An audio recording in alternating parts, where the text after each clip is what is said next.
Hey guys, welcome to another episode of Tech Tuesday. I've got Ishan Patel. He is the founder of a company that sells more hearing aids than anybody else in the whole world. He has an amazing story. Ishan, I'm so glad you came. I can hardly wait to have you tell the story to our audience. But before we get started, this.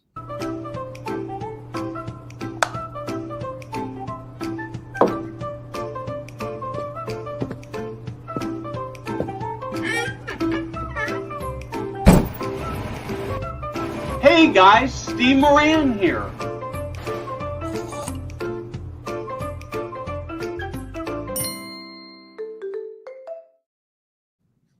Hey Sean, thank you so much.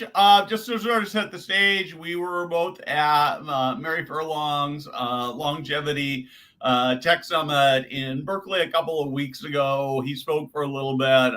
He was somebody I had to talk to. You are selling $100 hearing aids and crushing the hearing aid market. And let's just start with your story. How did you get into this hearing aid business? Yeah, thanks, Steve. It's great to see you again. So for me, it really started when I was young with my grandfather. I grew up with him often around, and it turns out he had pretty significant hearing loss. So what I learned from a young age was how much families suffer from hearing loss, not just the people who have the hearing loss, but really everyone around them, every single interaction they have. And so for me, I thought at a young age, maybe grandpa doesn't like me. He doesn't want to spend time with me. I have to shout at him.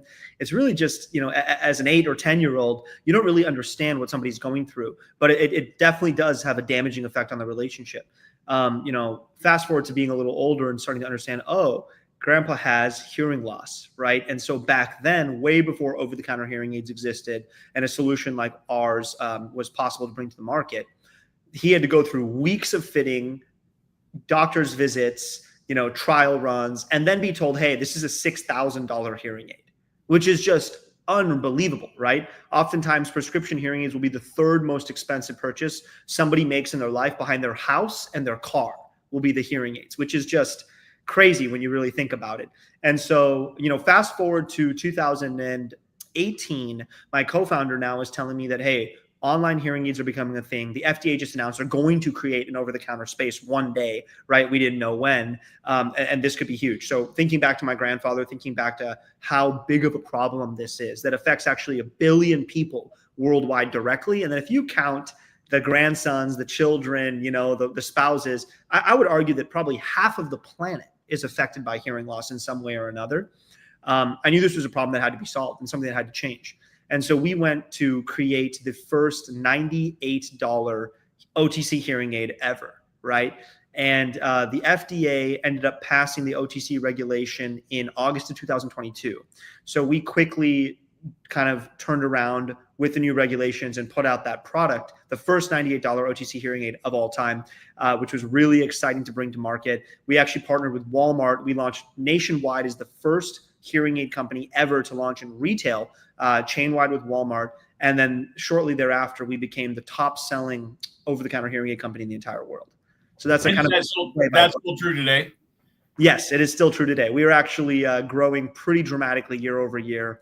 And the funny thing is, a lot of people think that like retail and Walmart represents all of our sales, but actually 75% is online and direct to consumer. And then 25% is retail right now with QVC and Walmart.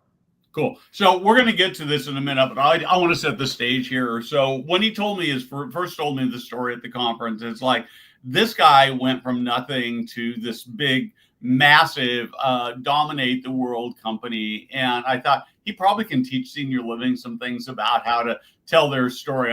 So we're going to get there, but I got a couple more questions about the hearing aid business first. Yeah. So first off, I'm really sympathetic with that. I haven't ordered my pair yet, but I'm going to order a pair. My big challenge is like this is fine, right? I don't have any trouble with hearing, but I teach kids at my church every weekend, and I have to tell you, I'm not teaching as well as I used to because I can't hear the kids when my teaching is very interactive, and that's really tough. So maybe you can help me with that. So yeah, absolutely. We can. I have to go order myself a pair. But talk to me a little bit. It makes no sense to me, honestly, that you can have $6,000, $7,000, $8,000 hearing aids and $98 hearing aids. What's the difference? I get asked this question all the time, and I think it's a really funny one. And the best way I can answer it is by showing you something that pretty much everybody has now, in the modern day, which is a cell phone, particularly the iPhone, right? They say that this has more technology in it than the first NASA rocket that went to space. And this iPhone, which is a supercomputer in your pocket, right, is $1,000. So how are you going to credibly tell me that a hearing aid, which compared to an iPhone, right, is very simple technology, is going to cost $5,000, $6,000, $7,000? So it really started with the prescription industry just having a sort of monopoly on the entire industry, where if you wanted to get hearing care, you only had one path: through the doctor, audiology exam, and then a multi-$1,000 price tag. Maybe insurance covers some of it, never all of it really for most people, and that's it. So that's why the FDA created this category. And so the reality is, what we did was we went to market to create a product that people actually needed, that they could use at home very easily, but that didn't have all these add-ons, bells, whistles, middlemen, regulatory fees built in to essentially just pad the profit margin. And so we brought these products to market, although I would argue at an aggressive, competitive price, at a price that was actually realistic. And so we've bootstrapped the company, is a fun fact. So we've raised zero outside capital, scaled profitably, bootstrapped from $500 in a garage 5 years ago in Tempe, Arizona, which means that our unit economics had to be sustainable, right? And we had to create value for the customer that created value back for the business. So I think that's a fundamental difference between us and the rest of the market. Yeah, and it makes perfect sense. I mean, one of the things I've wondered about a lot, honestly, is why can't I just use my earbuds that I use with my cell phone to be my hearing aid, so that, I don't know, maybe it has to listen through my phone or something. It doesn't, and yet nobody seems to do that. Yeah, no, we've got some, without giving out too much away, we've got some new technology coming out later this year that let's say does a good chunk of what you're describing right there. But the reality is, so many people just want a solution that is comfortable, discreet, and easy to use, right? And that's ultimately how the Atom Pro 2 was invented, which is right now the top selling over-the-counter hearing aid, in the world. So you can see here, like, no Bluetooth, no mobile app, no doctor's visit required, just a hearing aid that goes directly in your ear canal. And right here, I've got a fully functioning over-the-counter hearing aid. So, and does it take adjustment, or how does that work? Absolutely. So we give everything you need included. So that little silicone tip right there, you get all different shapes and sizes, so you can choose what works best for you. And then to adjust the device, all you do is click this button. So you click it once to rotate through 5 volume levels, and then you hold it down for 3 seconds to rotate through 4 hearing modes. So you really just pick volume mode and then the ear tip sleeve that's the best fit for you. And then you're off to the races. There is an adjustment period for people's brains hearing things they've never heard before, but we really outline all of that with the materials you get with your hearing aid, all included in the box. And of course, we have a world-class in-house customer service team, with lifetime support, ready to help you with anything you need. That is amazing. So I want to come back a little bit to your personal story. You sort of, you told it to me. You didn't really touch too much on it, but you started this in a garage. How did you ever get this idea? How did you figure out? And how did you went and said, okay, let's go out and launch hearing aids? I mean, most people would look at that and say, oh man, that's a brilliant idea. I got no idea what to do. And they would never do it. What was the first thing you did? So it's a great question. So really, you got to take it back a little further. I'm 30 years old now, as of a few weeks ago. And so when I was 20, happy birthday, by the way. Thank you. When I was 20, I actually dropped out of college to try to start an AI company. This is my first entrepreneurial venture, maybe a little too early. And let's just say, like most entrepreneurs, it failed miserably, but I learned a lot. And so just before I was going to consider going back to university, because I really didn't know what to do, right? Kind of you get that fear in that moment of like, am I really meant for this? I come from a really academic family. School is really important. And so being the first person to not graduate in my family was a whole thing. But I had conviction that the impact I wanted to make was, kind of in the real world versus in the classroom. And that's when my co-founder, now Zach, said, hey, like, I've got, there's this online hearing aid business that a friend of mine is working on. Would you like to come work there? So ultimately, I actually started by working at the testing level, where I was actually taking returned hearing aids I was cleaning all the dirty earwax out of them, testing them myself, thousands and thousands of them. So I was so intimately familiar with the experience of the product. Then I moved into customer service and I started actually interacting directly with people. And then they opened a phone sales line and I became the highest volume selling hearing aid sales rep, I think in the world at that time in 2018, because I was probably one of the only people actually communicating and selling hearing devices over the phone. And so I actually sold about 3,000 hearing aids in a summer, and that really changed my view on the world because I had spent so much time hearing the stories of so many families, fathers, sons, husbands, brothers, wives, sisters, all of them. And I learned that this was a deeply emotional problem that was really causing social isolation, that was causing depression, causing loneliness, as much as it was a hearing, technical issue. So I would say never underestimate the grassroots approach. So my origin story in the hearing aid world was literally working every single position, from testing products to fulfilling packages to serving customers, before ultimately I learned, because at the time that company was doing it a different way at a higher price point, a little bit, still better than the rest of the market. And I really thought that there was a better way to do it. And so I ultimately left that company, spent a few years kind of figuring out the online space, trying different online companies and brands before coming back to the hearing aid space and deciding with my third co-founder, and now three of us partners, that what if we launched the first $99 hearing aid? Like, can it be done? Right? Like, what would we have to do to make that possible? And that's really where that question sort of led to the creation of Audien. So now I want to see if we can learn some lessons from what you did with senior living. So, one of the big parallels I see between the hearing aid business and senior living is that hearing aids solve a real problem. Senior living solves a real problem. And yet, in both cases, nobody wants it, right? I mean, I'm going to do hearing aids. I'm going to have to do hearing aids, but I don't want hearing aids. Yeah. And yet I'm going to do it because it'll make my life better. And you've obviously figured out a way to tell that story that was really compelling. So we've got senior living, we've got assisted living and memory care, independent living, and that nobody really wants it, but it can really transform people's lives and make them better than if they stay at home. How would you go about telling that story and marketing that? Obviously, it's a very different price point, but yeah. I think it really comes down to leveling with the individuals and connecting with them on what they want out of their life, right? It's kind of a factor of connecting with them and reminding them what they are living for or fighting for. So, for example, with the hearing aids, it's like I will often say, we're not in the business of hearing aids. And this is not just a hearing aid. Like, this is a grandparent's ability to hear their grandchildren laugh again, a husband's ability to reconnect with his wife after years of drifting apart, right? Your ability to hear the birds sing. So when you think of senior living, assisted living, independent living, and you really think about what have you lost, right? What has slowly slipped away? What have you lost? Or maybe what have you let go that you never really intended to? You never really wanted to, but slowly over time, or maybe by circumstance, maybe by injury or condition, it just slowly faded away. And then you started to think, well, this is my life now. This is just how I have to exist. And just like people with hearing loss do, right? They just think, oh, well, I have hearing loss. Like, it's something I have to deal with. But the reality is, the people you love most want you to be happy.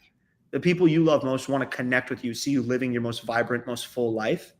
And we want to see you give that love to yourself, right? So I think it's really taking away the stigma and empowering people to advocate for themselves and realizing that everyone around them wants the exact same thing for them. And I think that really helps because it brings this sort of communal moment of like, well, I feel like maybe I'm old or something's wrong with me or there's a problem and, I'm isolated. I don't want to talk about it, versus I'm taking the steps necessary to live my very best life, be the best version, happiest version, most full version of myself. So that's probably how I'd approach it. Oh man, I love this. Jada, who's running behind, we're going to have to grab some of this and use this. This is a teaching moment for the industry because, I don't think I've ever heard anybody say this is move into senior living and get your life back is what you're really saying. Yeah. absolutely. And I don't think we ever say that. We have. I'm actually just completely in shock, blown away here, because I think that what we and the industry have done have largely said, well, we're going to make your life a little bit better, but yeah, your life sucks because you're old, and maybe we can make it suck a little bit less, Yeah. rather than giving you back your best life. That's actually really remarkable. Oh, well, that's just how I would think about it, right? It's why does senior living exist? Yes, it helps make your life a little easier, but to what end? Because at the end of the day, we all want to live our best lives. Like one of my customers, Barbara, she just came into our headquarters here in Scottsdale. Some people visit in person here in town, and she's 95 years old, and she is living her life to the fullest. Obviously, there are things that come with being 95 years old. She has a walker now. She used to love to dance and exercise, and she has to really change the way she approaches life. But, everything she's doing is to empower her to live that best life. And man, I can say that she is living it better than most at 95. So, as I want to actually sort of go a little bit broader now. You're obviously deeply immersed in the senior living, not senior living, but the age tech world. You focused on that. Where else do you see opportunities to make the lives of older people better? Are you and I'm not. I guess maybe I'm trying to dig into your trade secrets, and you know where you want to stop there. But I'll just leave it as an open question. Yeah, I'll say cognitive wellness is really like the direction that Audien is moving in as a brand, with hearing aids sort of being the tip of the spear of how we help it. Because at the end of the day, hearing is a function of your brain, right? And hearing loss is associated with Alzheimer's, dementia.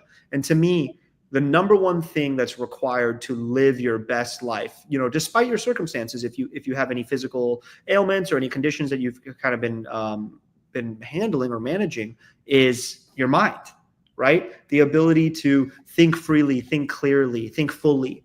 And I think that there's such a movement that could occur in the span of cognitive wellness and then overall physical wellness too, right? Movement of the mind, movement of the body, and sort of movement of the spirit. And by spirit, I mean having community, having people around you, having purpose, regardless of where you are in life.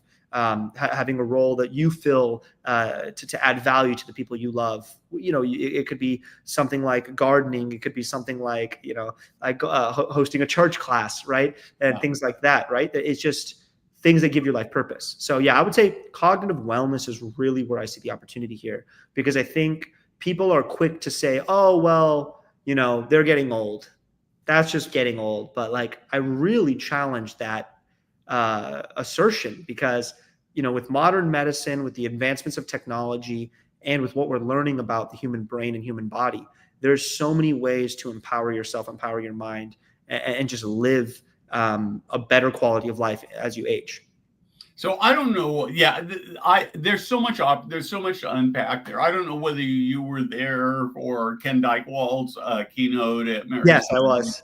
But he told this story. I can't remember who the actor was, but he told the story about following an actor who was really passionate about global warming and about planting trees.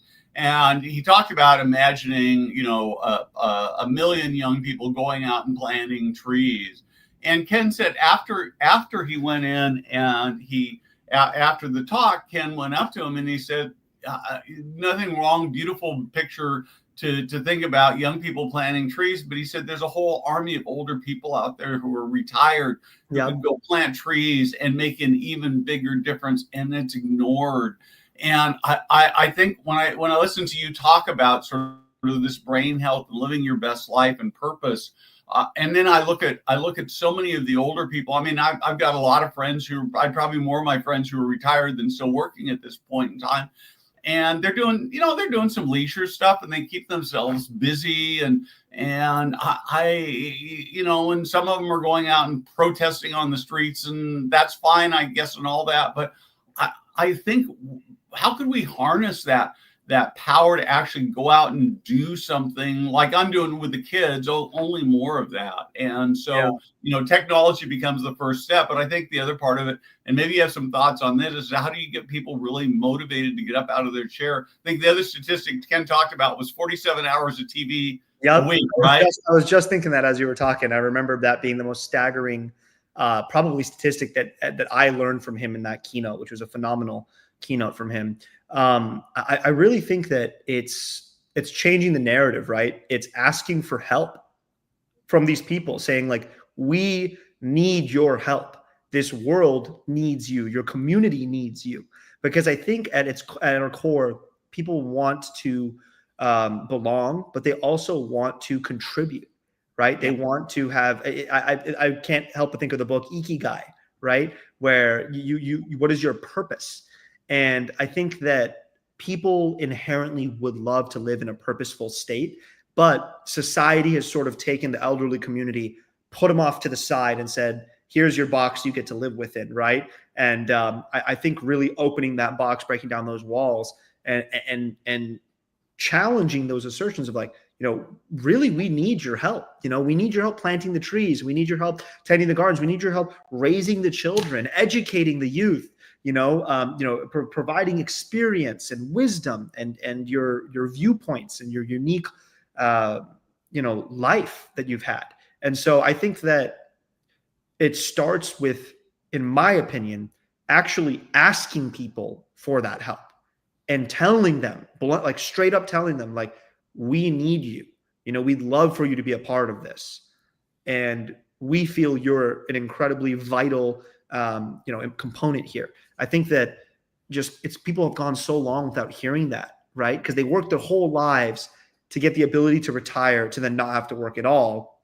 But as we know, the challenge of retiring is getting pushed further and further. And we also know that when people stop living purposefully and with movement and motion, that's actually when the real decline starts. So I'm not saying you need to put a 40-hour work weekend every week, into your retiree years, but I think living with that purpose and having that sense of community and having the people that need that sector of the population stand up and admit it and do something about it. Like, it starts there. Yeah, and it's interesting you say that, because as you're talking, I'm thinking about some of the older people I know at my church, and they're just a handful, probably half a dozen, who are in their 70s and their 80s. And this would kind of even apply in the industry, where these people in their 70s and 80s, and they're still just giving back. Some of them are doing it because it's just passion. Some of them are making some money at it. But as I look at them, I think they're living better, healthier, younger, if you will. Maybe that's an ageist statement. Lives, because they're giving back. And one could say, well, they're able to do that, but I don't think so. I think it's that they're doing that is the thing that keeps them younger. I don't sort of like to talk too much about myself, but I'm 70, and I was talking to Rachel on my team, and we were sort of talking about this ageist thing. And she said, well, she said one of the things that she's talking to me, saying that makes it so hard is that, when people think of me, they tend to think of me as a lot younger than I am, because I've got more energy than a lot of people who are a lot younger than I am. Absolutely. And some of that's, I assume, is genetic and how I was raised, but a lot of it is a choice.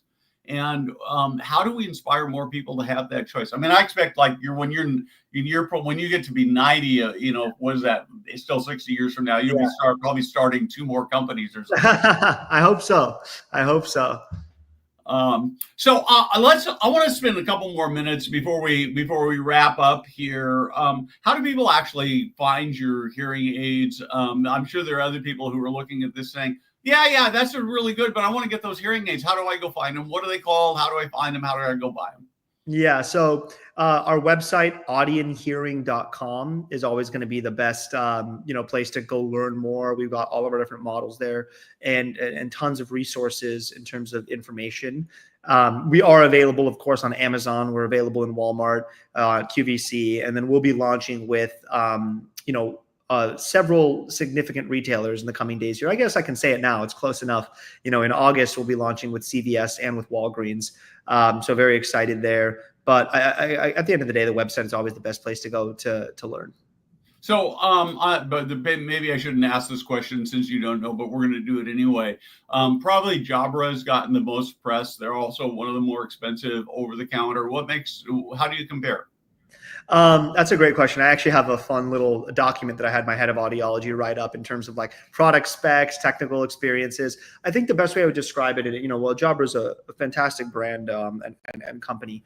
I think that we created hearing aids from we created it from interacting with the individuals that really need it the most and designing around their base needs. Whereas Jabra, I think, and a lot of the other players in the space, I'd be tough pressed to believe that the CEO of the Jabra hearing segment has personally serviced 3,000 customers, heard all their stories, and understands what features are needed and what features are not, right? And what's a non-negotiable here on price, which is affordability, accessibility, and ease of use, right? So we designed it that way. And our technical specs are really comparable, frankly, to these other products, sometimes even better in many of the cases. But the more important thing is that the user experience is better. It's simpler, it's cleaner, it's easier to use. Because at the end of the day, I could hand you, the greatest piece of technology ever. But if you don't know how to use it and you don't feel comfortable and empowered in doing so, it might as well be a paperweight. Right. So I think that's a big difference between Audien and the rest of the industry. And frankly, we built a business model on that $99 price point, which is extremely hard to replicate if you're, if you're not building your company specifically that way. And then, so does it work as a Bluetooth for or do you have a version that does that? I do. Yeah. We have a Bluetooth app controlled version as well. And then we have a Bluetooth no app required version coming out shortly later this year. Okay, great. Well, I'm going to think I'm going to have to go buy myself a pair of these right after I get off and try it, because I'm tired of how long was it going to take me to get them? You'll get them depending on where you order them from. You should get them in about 5 to 7 days. Right, okay. Depending on where in the country you are. Yep. So you'll get them pretty quickly. Well, this has been amazing. I really appreciate. You have inspired me to actually write some articles about a better way to talk about senior living. I think this idea of saying move into senior living because it will give you back things you've lost is something, frankly, I just don't hear. Wow. And I think this purposeful thing, actually, the one other thing I wanted to come back to is that you said that as you were talking, I realized is that even in senior living where I think we should know better, I see a big age divide in the leadership. I see a group of younger, dynamic. These are people who are in their 30s and 40s, a few of them in their 20s, who are just, charging into senior living. And overall, they have more energy because they are younger and they're really passionate. And they don't seem to really interact that much with sort of the older generation, which is my generation. And I think there's some things we could learn from the older people could learn from that. But I also think there's some things that they could learn from us. And I'm not sure they spend enough time asking those questions. And so that was really great, wise advice. And all from a college dropout, right? Yeah. Look at me now, Mom. Yeah. No, I think it's such a great story, and I think that your drive and your passion is the thing that obviously is really more important necessarily than the education, and so you're out there changing the world, and I powerful stuff. I appreciate that. Any last words? I would just say that having had the blessing and being humbled enough to help service over 1 million people in the nation. The thing I've learned is that everybody has a story. And oftentimes those people have stories that can overlap with yours in ways that you don't expect. So reach out to your fellow human, right? Connect, laugh, live, love. That's what it's all about. And anything you can do to empower yourself or the people around you to live that way will only bring happiness and joy, I think. And that's really my goal with my time on earth, is to spread that as much as I can. Ishan, thank you very much. It's been an amazing conversation. Lots of great, teachable, important moments for the industry, for the world of aging and age tech. I wish you the very best. And if there's anything I can ever do for you, please let me know. Hang on for just a second after the show is over. Thank you, Steve.